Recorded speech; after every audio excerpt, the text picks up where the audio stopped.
वेद महर्षी व्यासजी जन्मे जयाला एक इतकं दिव्य आणि अद्भुत चरित्र या ठिकाणी सांगतात। ते चरित्र म्हणजे राजा हरिश्चंद्राचं।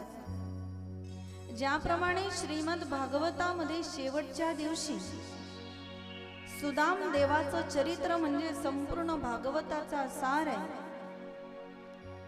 आणि सर्वात महत्त्वाचं आहे, तसं श्रीमद देवी भागवतामध्ये सर्वात शेवटच्या दिवशी राजा हरिश्चंद्राचं चरित्र सर्व कथेचा सार आहे असं म्हणायला हरकत नाही। सुदाम चरित्र जेव्हा एखादा वक्ता वक्तव्य करतो ना, तेव्हा श्रीमद भागवत कथा त्या वक्त्याला वाणीची शुद्धता प्रदान करते। त्याचप्रमाणे हरिश्चंद्र राजाची कथा जो कोणी वक्ता सांगत असतो त्याला श्रीमद देवी भागवत हे वाणीचीच नव्हे तर मनाची आणि चित्ताची शुद्धी सुद्धा प्रदान करते, अशी याची फलश्रुती आहे। म्हणून शेवटच्या दिवशी श्रीमद देवी भागवतामध्ये हरिश्चंद्र राजाचं चरित्र एक अनुपम्य आहे, अलौकिक आहे। कारण हरिश्चंद्र राजाच्या चरित्रामधून आपल्याला खूप काही शिकायला मिळतं। जीवनामध्ये आपण काल पाहिलं, आपण भगवंत बनू शकत नाही, परंतु कमीत कमी मानव बनण्याचा तरी प्रयत्न निश्चित करू शकतो आपण जीवनामध्ये। मानव म्हणून आपले जे काही कर्तव्य आहे त्याचं पालन निश्चित आपण आपल्या जीवनामध्ये करू शकतो। कारण जो कुणाच्या तरी कामाला येतो तो भगवंत स्वरूपच असतो। नवे नवे हरिश्चंद्र राजा एक धार्मिकच नाही तर एक सामर्थ्यशाली सुद्धा राजा आहे। सगळं काही आहे जीवनामध्ये, सुंदर राज्य आहे, सुंदर पत्नी आहे, तिचं नाव आहे तारा। सगळं काही आहे जीवनामध्ये, पण एका गोष्टीची कमतरता होती, हरिश्चंद्र राजाला पुत्र संतती नव्हती जीवनामध्ये। म्हणून वरुण देवाला प्रार्थना केली, पुत्र कामेष्टी यज्ञ केला आणि वरुण देवाला बोलताना काय म्हणतात हरिश्चंद्र राजा, हे वरुण देवता, तुम्ही जर मला पुत्राची प्राप्ती करून दिली ना तर त्याचाच बली मी तुम्हाला देईन। काय म्हणतात, मला जर तुम्ही पुत्राची प्राप्ती करून दिली तर मी त्याचाच बली देईन तुम्हाला। विचार करा, ही अविद्या हरिश्चंद्र राजाच्या डोक्यात कुठून आली असावी। इतका धार्मिक राजा पण म्हणतो मला जर तुम्ही पुत्र दिला तर मी त्याचीच आहुती देईन यज्ञामध्ये। ही दुर्बुद्धी कुठून सुचली असावी। मी त्या दिवशी सांगून गेले ना, ही आदिशक्ती एखादं कार्य घडवून घ्यायचं असेल ना, कोणाकरिता विद्या बनून येते आणि कोणाकरिता अविद्या बनून सुद्धा येते। म्हणून म्हटला, मला जर मुलगा झाला तर मी त्याची आहुती देईन आणि वरुण देवाने त्या ठिकाणी आशीर्वाद दिला।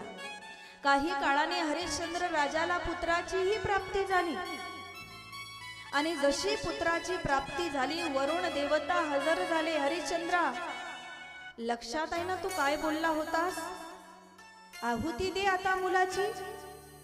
तो म्हटला, महाराज माझ्या लक्षात तर आहे। दोघांना आनंदही आहे आणि दुःखही आहे। तारा आणि हरिश्चंद्राला आनंद या गोष्टीचा आहे, आम्हाला पुत्र मिळाला, पण दुःख या गोष्टीचं आहे की याला अग्नीमध्ये समर्पित करायचंय। परंतु हरिश्चंद्र राजा म्हटला, महाराज मला आताच तर मुलगा झाला ना, याचं नामकरण तरी होऊ द्या। नामकरण झाल्यानंतर मात्र मी याची बली देईन, याची आहुती देईन। नामकरण संस्कारही पार पडला। पुन्हा वरुण देवता आली एक दिवस आणि म्हटले, इंद्रा, हरिश्चंद्रा, लक्षात आहे का तुझ्या, तू काय बोलला होतास। तो म्हटला, महाराज लक्षात आहे माझ्या, पण माझी इच्छा आहे की माझ्या हातून माझ्या मुलाचे जनेऊ संस्कार व्हावे आणि ते 11 वर्षाचा पूर्ण झाल्याशिवाय करता येईल नाही। म्हणजे हा पुढे पुढे ढकलतोय। वरुण देवता म्हटले, ठीक आहे हरिश्चंद्रा, तुझी इच्छा आहे ना, जनेऊ संस्कार सुद्धा होऊ दे। 11 वर्षाचे झाले, रोहित नाव ठेवलं। 11 वर्षाचे झाल्यानंतर जनेऊ संस्कार सुद्धा पूर्ण झाला आणि पुन्हा वरुण देवता हजर। हरिश्चंद्रा, लक्षात आहे की विसरलास। नाही महाराज, लक्षात आहे माझ्या, पण मला वाटतं थोडं पुढचं आयुष्य।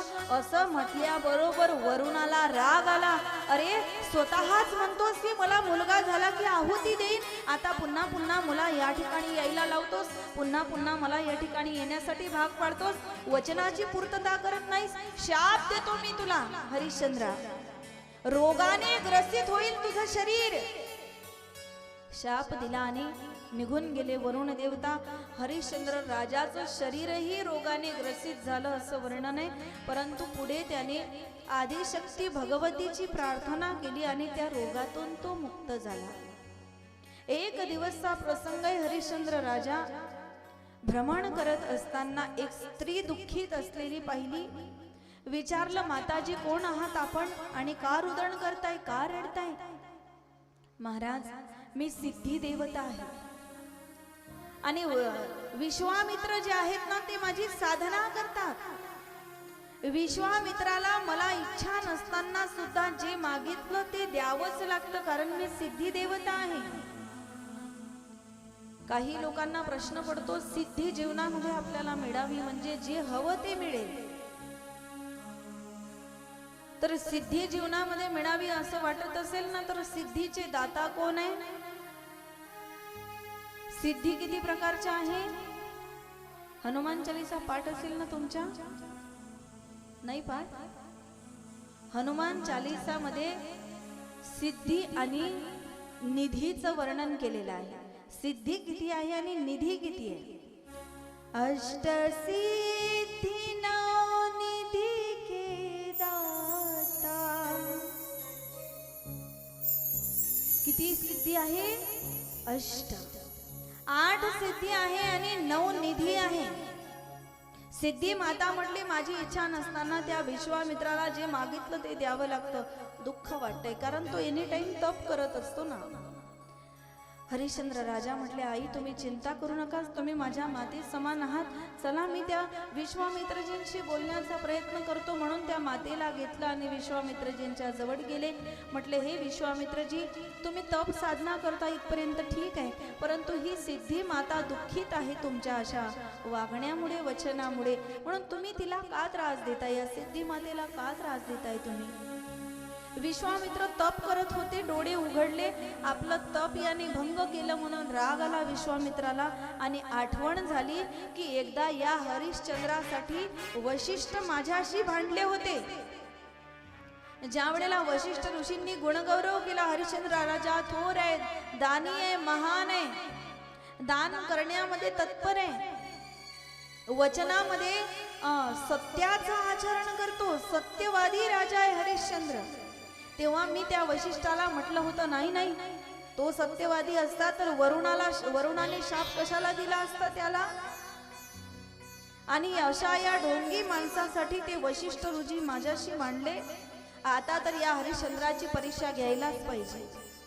म्हणून त्याला निघून जाऊ दिला. आणि एक दिवस विश्वामित्र ऋषींनी एका दानवाला वराहाचं रूप धारण करून दिलं आणि हरिश्चंद्र राजाच्या राज्यात जायला सांगितलं.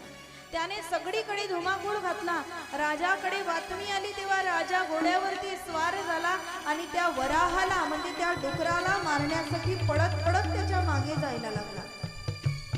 एवढ्या लांबवर दूरवर गेला की त्या वराहाला तर मारलं हरिश्चंद्र राजाने, पण घराचा रस्ता विसरला, अयोध्येचा रस्ता विसरला. आता जावं कसं? इकडे तिकडे बघतोय, कुठला रस्ता असावा, मी कुठे आलोय?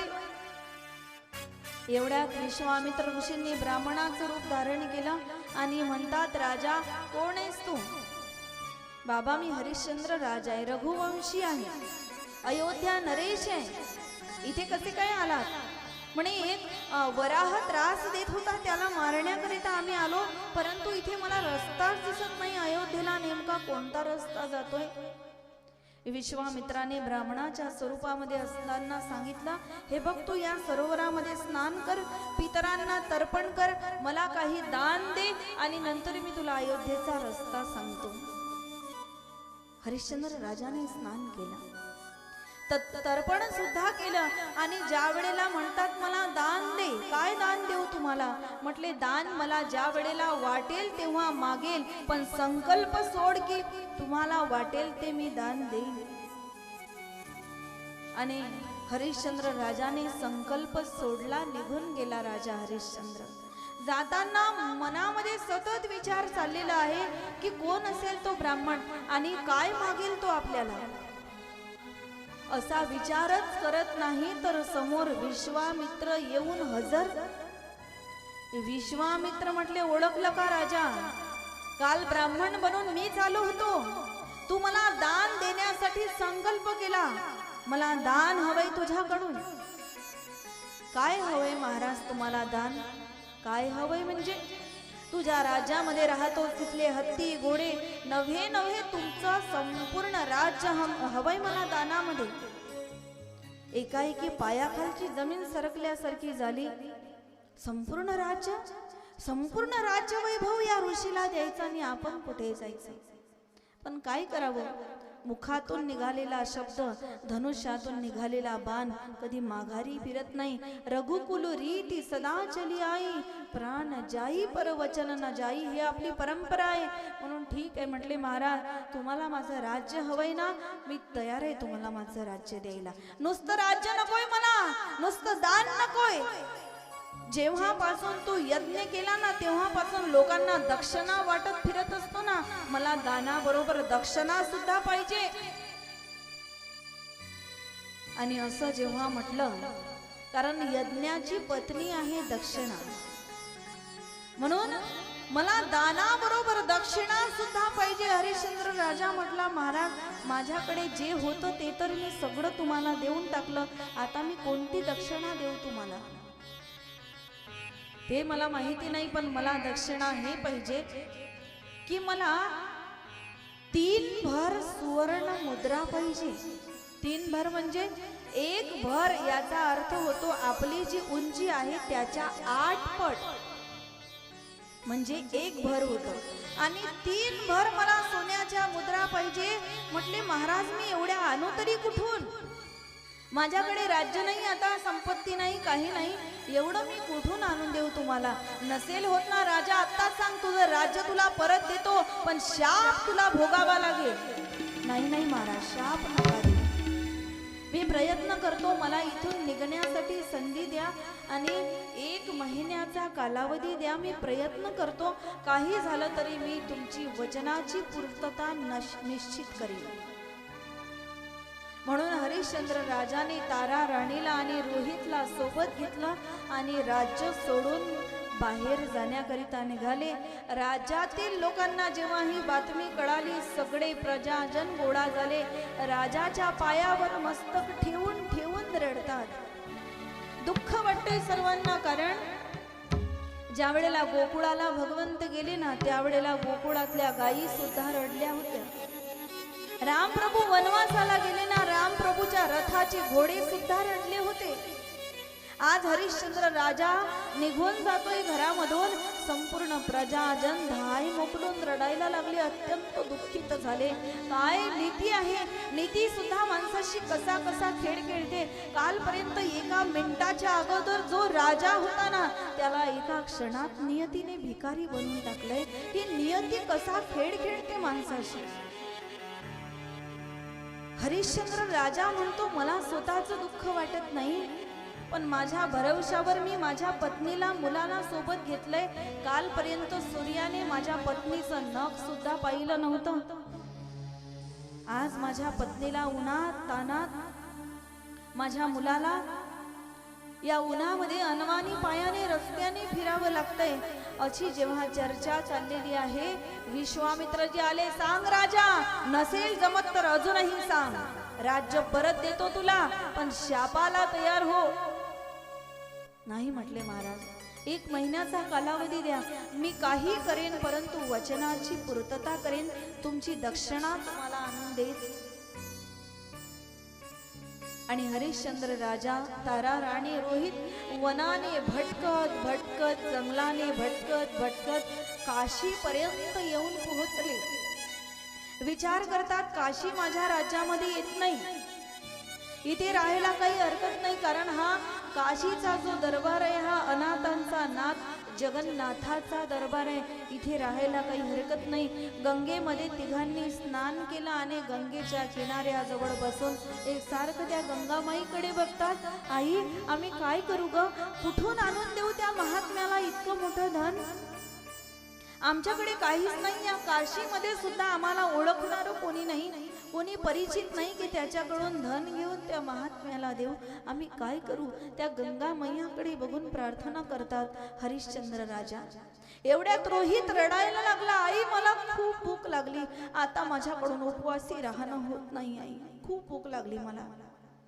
तारा राणीला दुःख याचं वाटलं की कालपर्यंत ज्या राजपुत्राच्या समोर 56 भोग तयार असायचे, आज त्याला 1 महिना होत आला फक्त गंगेच्या पाण्यावर दिवस काढावे लागतायत.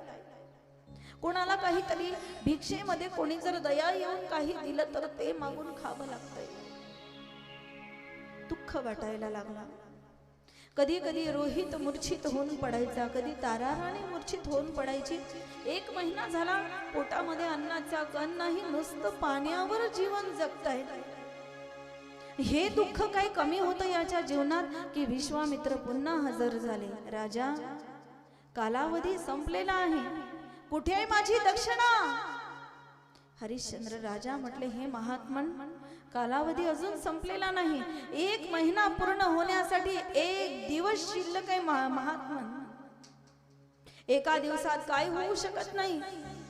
रात्री प्रभू श्री रामचंद्राला राजगादी मिळणार होती, सकाळी वनवास मिळाला. काय नाही होती होऊ शकत एका दिवसामध्ये.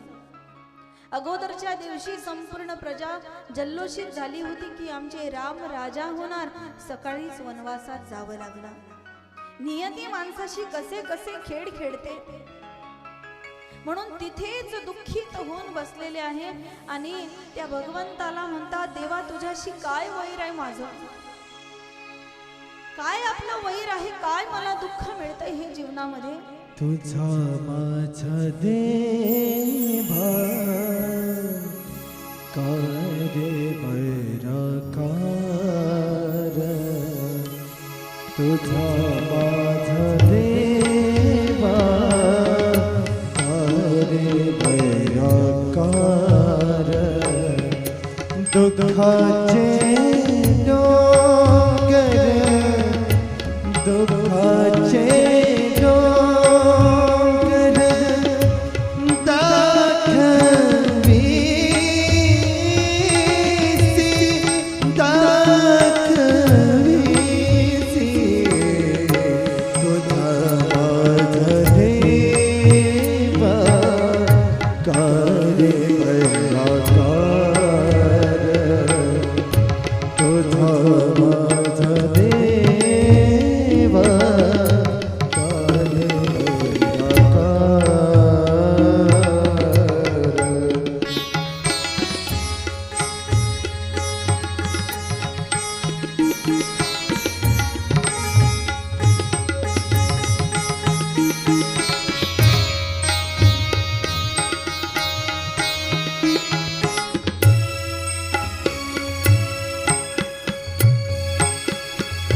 बड़े बाधुनिया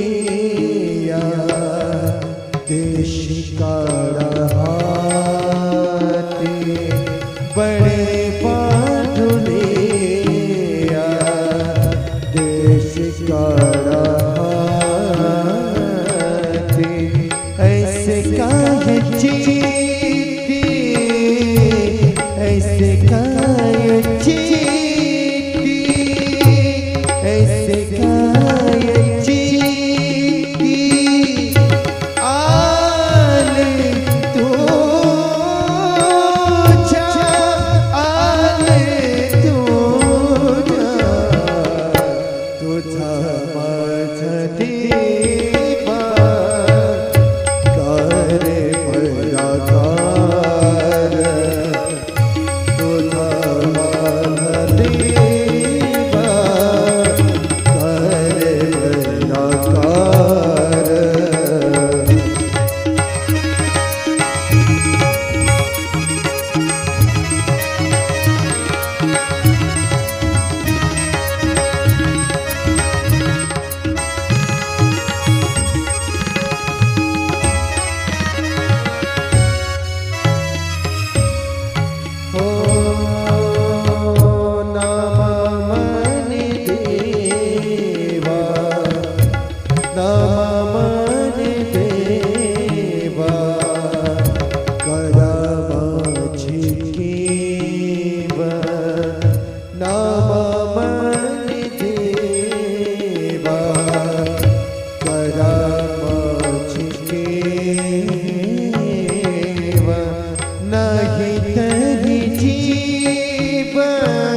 सुद्धा मिळत नाहीये. एक दिवस राहिलेला आहे. या एक दिवसात काय करू मी? कुठून आणून देऊ या महात्म्याला इतकी मोठी दक्षिणा? विश्वामित्रजी म्हणतात, राजा नसेल होत तर अजूनही सांग.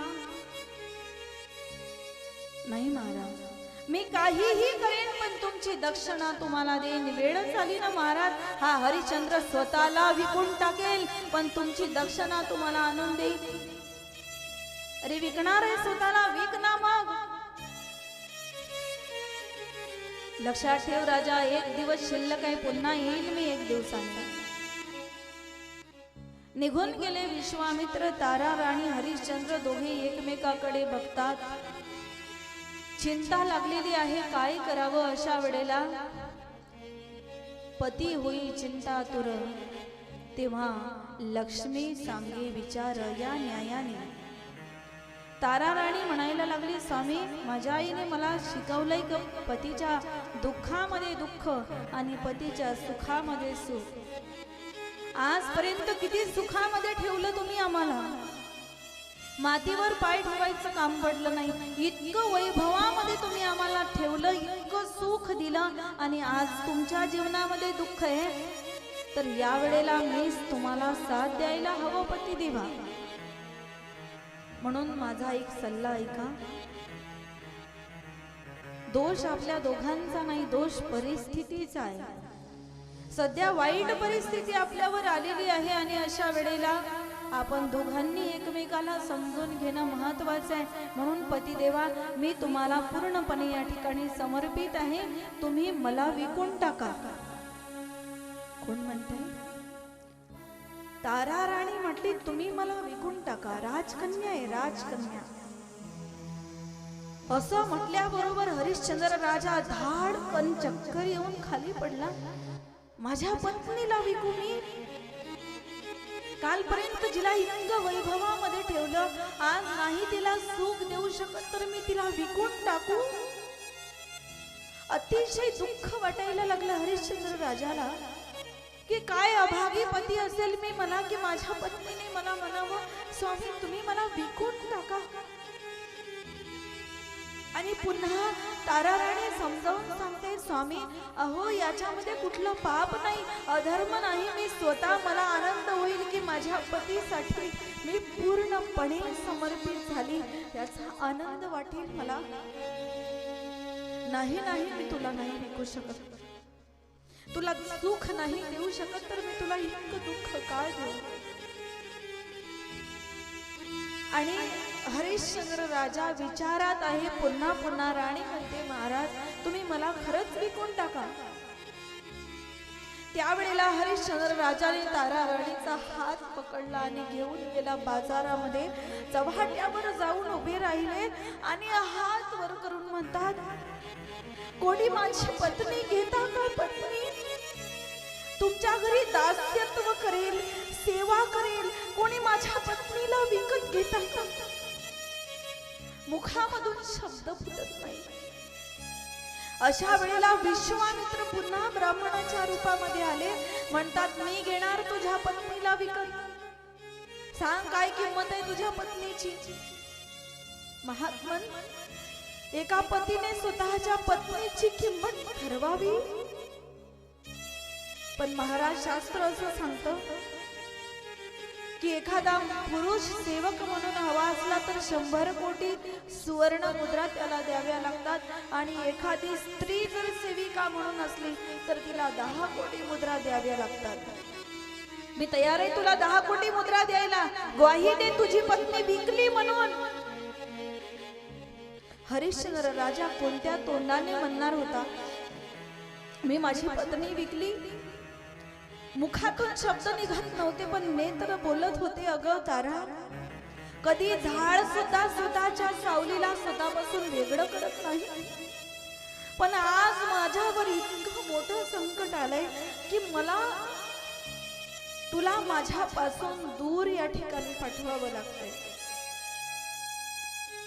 आणि म्हणून बोलले तर नाही, परंतु 10 कोटी त्या ठिकाणी घेतले हरिश्चंद्राने आणि त्या ब्राह्मणाने केस पकडले तारा राणीचे आणि फरफटत न्यायला लागला खेचत. त्यावेळेला लहानसा रोहित रडायला लागला, आई आई अगं तू कुठे चाललीस? आई मला येऊ दे ना तुझ्या सोबत. तारा म्हणायला लागली, बाळ तू माझ्या मागे मागे येऊ नकोस, मी आता तुझी आई राहिली नाही, मी मी या ब्राह्मणाची दासी झालेली आहे, तू माझ्या मागे मागे येऊ नकोस. आई नाही मी तुझ्या सोबत येणार, तू म्हणशील ते करीन पण तुझ्या सोबत येणार. तारा राणी म्हटली, ब्राह्मण महात्माने 1 मिनिट थांबा, मला एकदा माझ्या काळगाच्या तुकड्याला हृदयाला लावू द्या. रोहितला घेतला आणि अशी घट्ट मिठी मारली तारा राणीने आणि त्यावेळेला त्याची ममत्व जागं झालं. म्हटले, महाराज तुम्हाला वाटत असेल ना माझ्या पतीला माझ्या मुलाचे सुद्धा मोल द्या, पण माझ्या मुलाला माझ्या सोबत येऊ द्या. तो लहान आहे, आईशिवाय राहू शकणार नाही. तुमच्या घरची वाटेल ती कामं आम्ही करू, पण माझ्या बाळाला माझ्या सोबत येऊ द्या. म्हणून मुलाचे सुद्धा मोल दिले. एका हातात तारा राणीला आणि एका हातात रोहितला खेचत खेचत फरफटत न्यायला लागला हा ब्राह्मण. त्यावेळेला आठवण आली पतीची आणि पुन्हा विनंती केली, महाराज कायमची तुटातूट आमची होणार आहे, एकदा तरी पतीला भेटून येऊ द्या. हरिश्चंद्राजवळ तारा राणी आणि रोहित दोघेही आले. रोहितला सांगितलं, बाळ पित्याच्या चरणावर डोकं ठेव, असा सत्य आणि आचरण करणारा पिता या जगात कुणालाच मिळणार नाही. आणि तिथे जाऊन एक क्षण पतीकडे नजरानजर करून पाहिलं आणि आदिशक्ती भगवतीला प्रार्थना केली, ही आदिशक्ती भगवती ह्या जन्मात या ताराने थोडस जरी पुण्य केलं असेल ना, तरी कधीतरी आमच्या पती पत्नीची पुन्हा भेट होऊ दे. आणि एखादा पर्वत जीवनामध्ये कोसळावा आणि खूप दुःख व्हावं अशा यातना यांना झालेल्या आहे. तारा राणीला आणि या रोहितला फरफटत या ब्राह्मणाने नेलं. चला माझ्या घरी चला, तुम्ही माझे दास आहात, माझ्या पत्नीकडून काम होत नाही, आता तुम्हाला घरी नेऊन मी तुमच्याकडून खूप काम करून घेणार आहे. तारा राणीला आणि रोहितला फरफटत आणलं. भयंकर कष्ट यांच्याकडून करून घेतले आणि इकडे जो उभा होता ना हरिश्चंद्र, आता हरिश्चंद्र म्हटला, माझ्या पत्नीला तर मी विकलं, माझ्या मुलांनाही विकलं, आता मला कोणी घ्यायला तयार आहे का? मी पण स्वतःला विकून टाकणार. एक चांडाळाला मी घेणार, तुला सांग किती रुपये मोल आहे तुझा? हरिश्चंद्राला वाटलं, चांडाळाच्या हातात जर विकल्या गेलो तर स्मशानात राहावं लागेल, स्मशानावरची वस्त्र, प्रेताच्या वरची वस्त्र घालावी लागेल, तिचं अन्न खावं लागेल, वाईट कर्म करावं लागेल. त्यापेक्षा आपण या विश्वामित्राला शरण जाऊ आणि म्हणू, महाराज तुम्ही मला विकत घ्या आणि काय यातना द्यायच्या त्या तुम्ही मला द्या. विनंती केली विश्वामित्राला. विश्वामित्राने विकत घेतला आणि विश्वामित्रजी म्हणतात, हरिश्चंद्रा तुला मी विकत घेतलंय, आता तू माझा दास झालेला आहे, मी तुझं काहीही करू शकतो. चांडाळाला आवाज दिला, चांडाळा घेऊन जा याला. चांडाळाच्या जवळ जावं लागू नये म्हणून या महात्म्याला शरण गेले आणि पुन्हा याने त्या चांडाळाला विकून टाकलं. आता हरिश्चंद्र राजाला स्मशानामध्ये प्रेतावर असलेली वस्त्र परिधान करावी लागली. एवढं दुःख जीवनामध्ये झालं की मातीवर लोळणं घ्यायचे, पाठ आणि पोट जणू एकच झालेली आहे. रुदन करतात, कुठे असेल माझी तारा, कुठे असेल माझा रोहित. अतिशय दुःख जीवनामध्ये आहे. आणि इकडे एक प्रसंग असा घडला की एक दिवस रोहित संविधा आणण्याकरिता थोडा जंगलामध्ये बाहेर गेला आणि ती लाकडाची जी मोडी होती ना नेमकी याने सर्पाच्या बिळावर ठेवून दिली.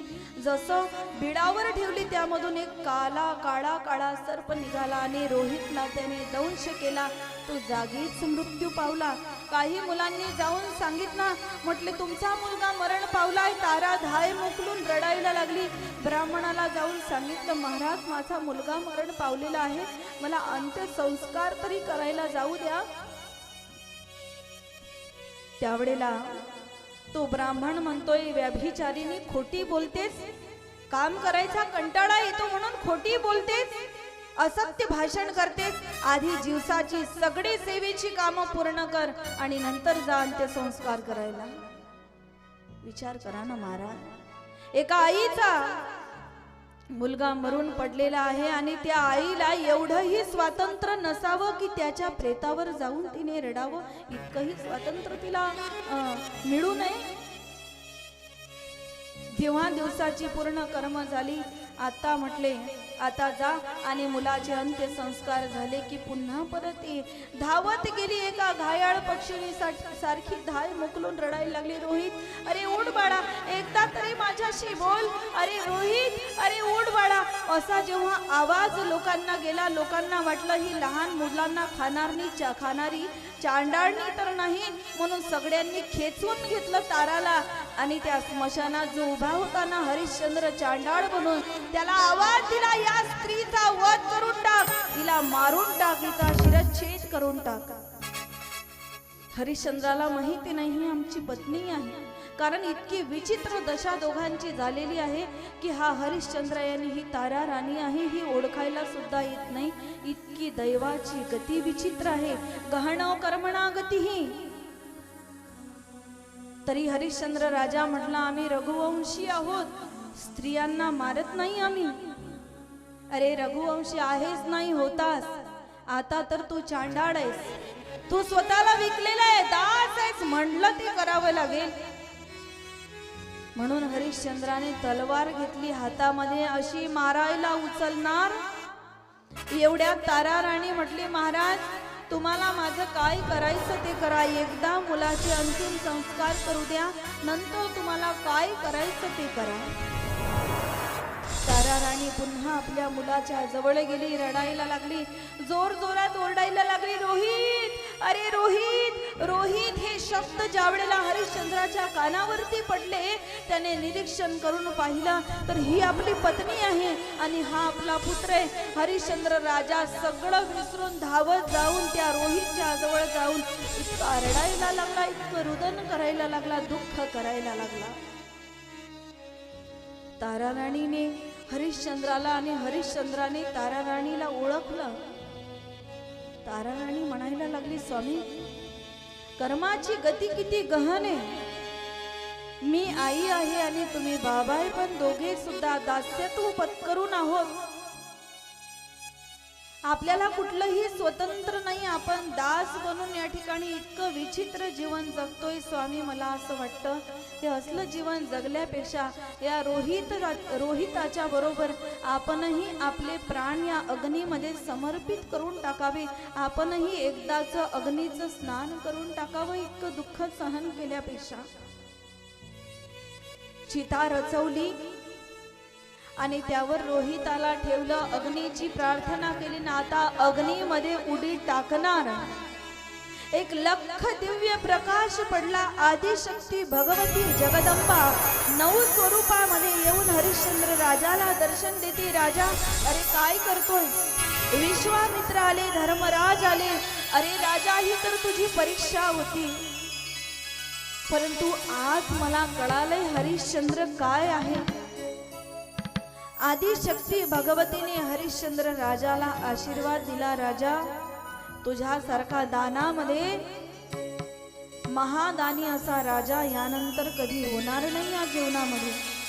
सूर्य चंद्र आहे तोपर्यंत हरिश्चंद्र राजाचं नाव या ठिकाणी टिकून राहील. आशीर्वाद दिला. रोहित सुद्धा जो मृत्यू पावलेला होता तो सुद्धा त्या ठिकाणी जिवंत झाला आणि विश्वामित्राने पूर्ण राज्य वैभव जे त्याच्यापासून घेतलेलं होतं पुन्हा राजाला प्रदान केलं. या कथेमधून शिकण्यासारखं हे आहे की हरिश्चंद्र राजाने स्वतःचं सर्वस्व दान करून टाकलं, परंतु त्यानंतर त्याला जे काही मिळालं ते एवढं अलौकिक आहे. आज हजारो वर्ष गेले तरी हरिश्चंद्र राजाचं नाव आपल्या काळजामध्ये बसलंय. कारण काय तर त्याने त्याच्या जीवनामध्ये एक अलौकिक असं तप, एकट्याने नाही तर तिघाही पती पत्नी मुलाने अलौकिक असं तप जीवनामध्ये केलं की आदिशक्ती भगवतीला सुद्धा त्या चितेजवळ स्मशानामध्ये अवतार धारण करून त्या राजाला आशीर्वाद द्यावा लागला. एवढं भव्य दिव्य या राजाचं चरित्र. या ठिकाणी वेद महर्षी व्यासजी जन्मेजयाला सांगतात आणि सर्वांनी आदिशक्ती भगवतीच्या नामाचा जयघोष केला.